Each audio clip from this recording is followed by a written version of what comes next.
Well, on this episode, we're going to do two reviews. The first one is going to be the latest ChocoPro event, 238 with 3 matches. And we're also going to do one of the much recent events coming from none other than Yoshi Promotion Oz Academy.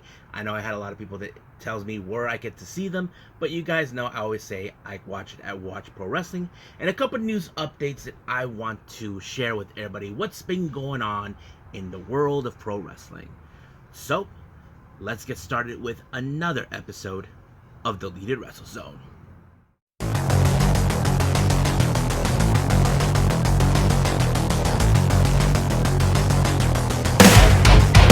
Are you ready? Get up, get up! Get up, get up! Get up, get up! Get up, get up! Get up, get up! Get up, get up!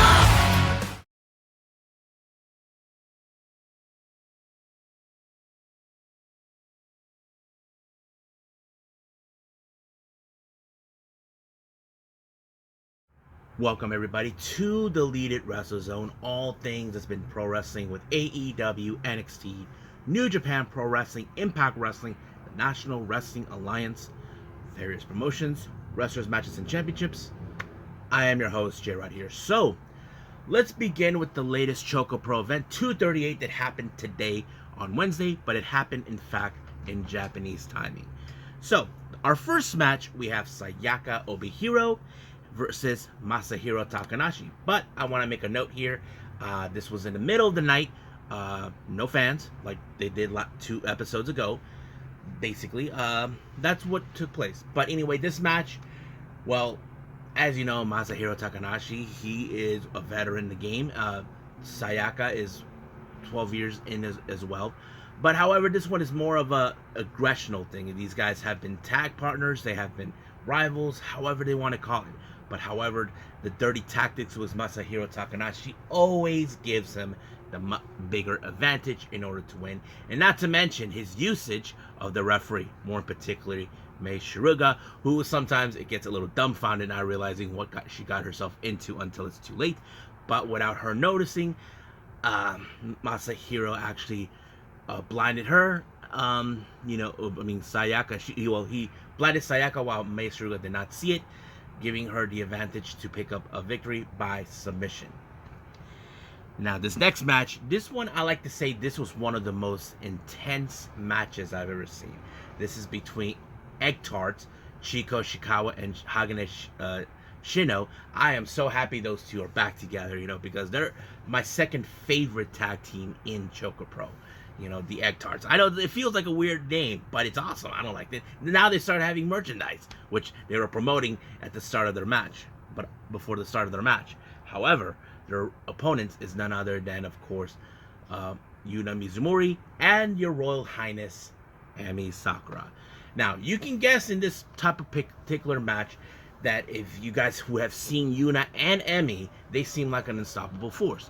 But however, I have seen on many occasions when it comes to the Egg Tarts, they have been an unbeatable force. Now, they have been unsuccessful when it comes to facing the rivals, the Best Bros, for the tag titles back in the past. They were unsuccessful in that. But I have to say this match brought out the best in the Egg Tarts.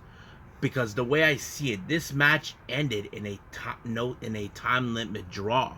Hagane was out of his mind, like he wanted to continue wrestling while he had Yuna Mizumori in a submission move. Looks like this is more of an intense match. However, it appears now that we're seeing Egg Tarts, they seem like they're stepping up their game. And I think that's important. But you may never know if Egg Tarts will make a play for the Asian Dream Tag Team titles that currently CDK has. Now, our main event, we have, of course, Sayaka and Sarugi taking on the Best Bros. Now, Mei Shiruga, she likes to be a little bit more playing psychological warfare, being a little mean, evil, however she calls it. She goes out, tells Sayuri in front of everybody, tell everybody that Sayuri looks pissed. All mad, and she looks at Sayaka, telling her, oh, she looks a little cheery, but deep down in her soul, she's angry.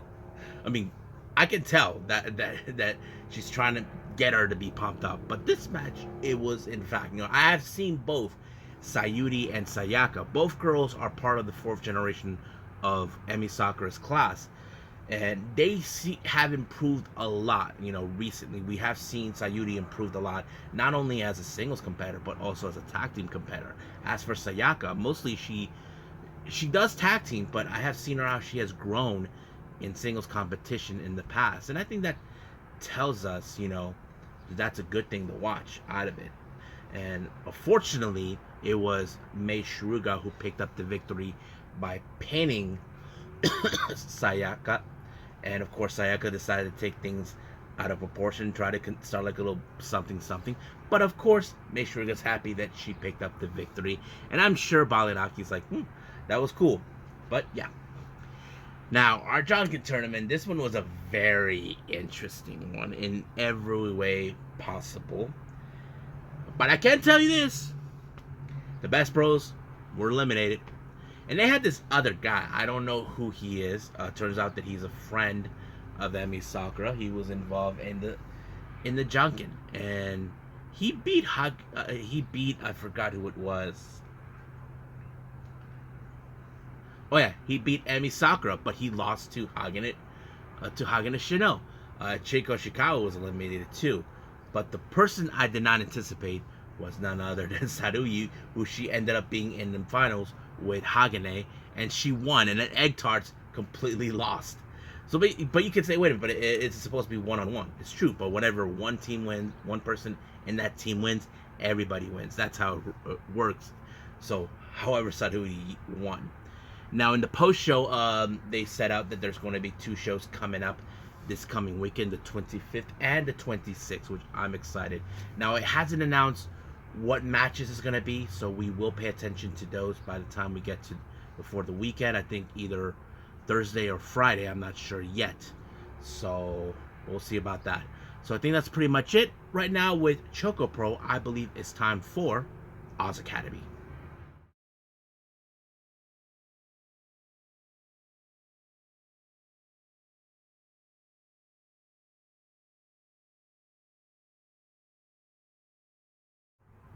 Okay, so it's been a while since I did an Oz Academy review, and this one is called Noise, Noise, Noise. Recently happened on the 19th of June. Now, Noise, Noise, Noise is a kind of interesting name, but we only had 4 matches.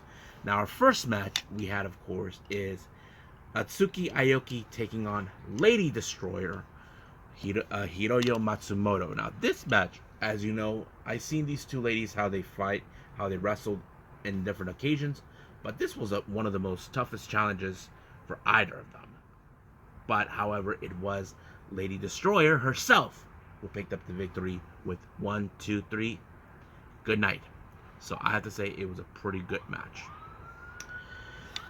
Now, our next match, we have a tag team match. We have Ozaki-gun, consistent of Sayori Anoi and Maya Yuhiki, taking on, of course, Tsubasa Kuragaki and Tai Hamna. It's great to see her. Recently, she did show. She has been wrestling back since last month. If you guys know, her first return match took place last month at Nomads. And I thought this match was pretty good. But however, you know the dirty tactics. If you guys don't know Omozaki-gun, these ladies use dirty tactics. It comes either with weapons or anybody if outside help. So this was one of the most challenging matches. However, I did like the strength of Kuragaki, how she picked out both Maya and Sayori. I'm like, wow, very impressive. But, however, it was, of course, a somewhat move by Kuragaki to put away Sayori. 1, 2, 3, it's over. So, Kariguki and Hamna won the match. Now, our next match is a 3-way match for a #1 contendership for the Oz Academy Pioneer Championship. We have, of course, the leader of Ozaki-gun and the founder of Oz Academy, Mayumi Ozaki, Momoka Hanazono, and Rina Yamashita. Now, this is one of those matches, like, everything can go out of way. But I think the best moment, they took out, I don't know who was it, I lost track. They took out Momoka, but Rina and Mayumi are taking the fight outside, and they're being counted out. I'm like, what the hell? But that wasn't the problem. They both want to be the ones to, one of them to be the winner, but they both were counted out, and that leaves Momoka as the winner. And I'm asking myself, how in the hell did you ladies get into this mess in the first place? I thought it was funny. And I think they're in shock. But the thing is, Momoka was still lying down like a dead duck. Now, I'm not being insulted about it, but I'm like, what the hell? You got counted out, and this one just walked away as a victor, even though she's knocked out? I thought it was funny, but I think they can't believe they lost that way. I mean, I know these two, Rina Yamashita has dealt with Osaki-gun on many occasions. Keep in mind, her and Lady Destroyer, they beat them for the tag titles. But it was insane. But, but wow, I have to say, it was a very impressive match. Now, our next match is a best 2 out of 3 falls. We have two teams. We have Beast Friends with Yu, Coyote Yonayama, and you guys know this one, Aja Kong, taking on Mission K4 with Kakeru Sekiguchi, Sonoko Kato, and Akino. Now, this is one of those interesting matches. However, I have to say, what's her name? Sekiguchi was being a bit smarter, but the real question was it the right call? She attacked both. She passed by, what's her name? Yonayama, and decided to attack both Yu and Aja Kong.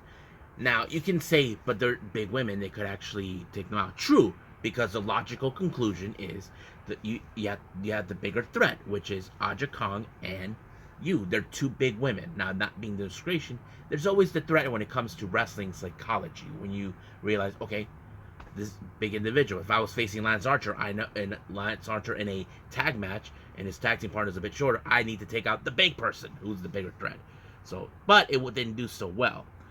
But the way this match ended with 2 best out of 3 falls, we have Kato who pinned Yonayama. So I thought that was a pretty good move when she rolled her up. However, Yonayama, as you know, she is a excellent high speedster, was able to pin Akino. That was very surprising. But however, it was Aja Kong who pinned, of course, what's her name, Sekiguchi, when she knocked her out and completely out of the equation, giving the Beast Friends the much better win on this one. So they won 2 out of 3 falls. So I thought it was a pretty good show. I enjoyed. So I think that's pretty much it. What we got with Oz Academy, as you know, let's move on to our last thing. Is going to be news updates.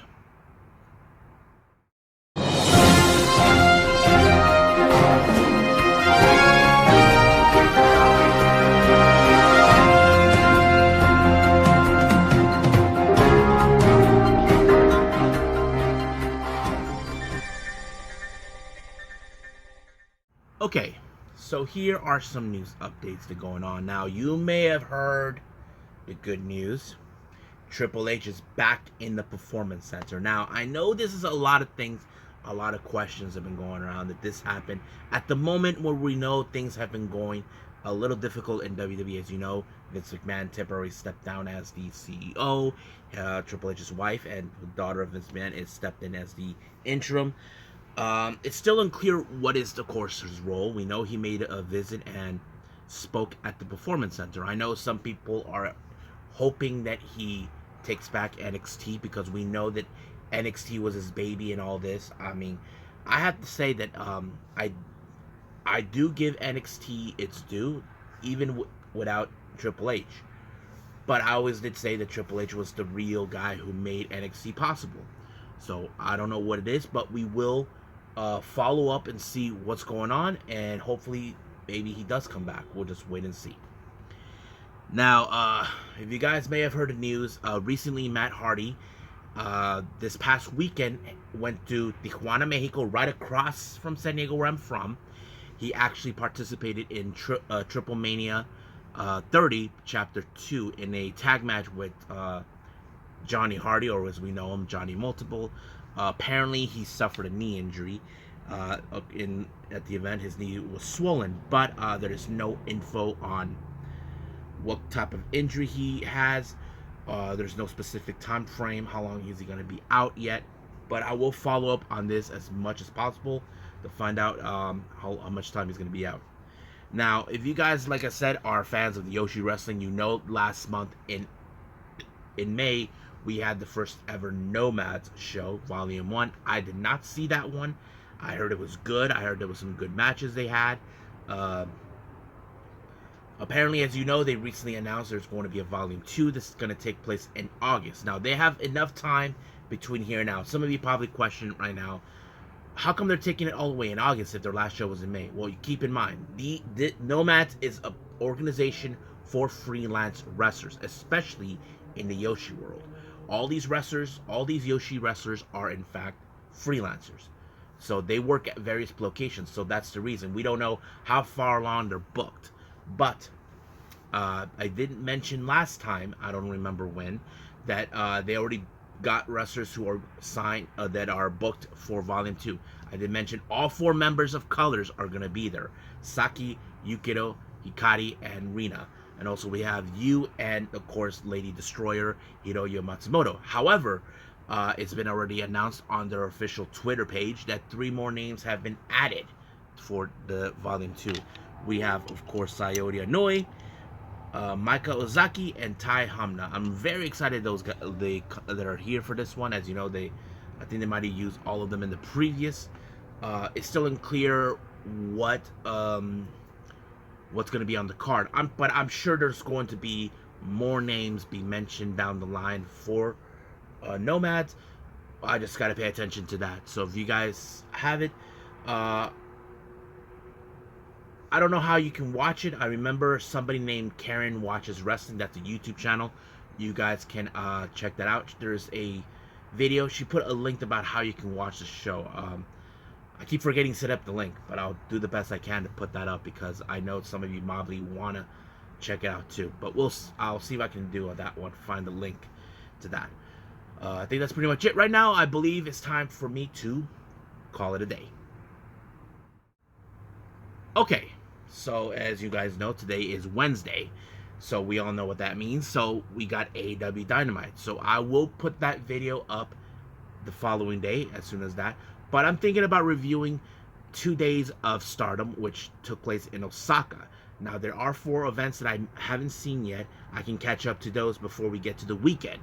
So just be patient with me on this. I'm going to catch up as much as possible. So, I believe we have only those 3, but right now this one will be uploaded very soon. So I believe it's time for me to tell everybody I will see you at the next DWZ time, same DWC channel. I must bid all of you adieu. So, goodbye. And have a nice day. Bang.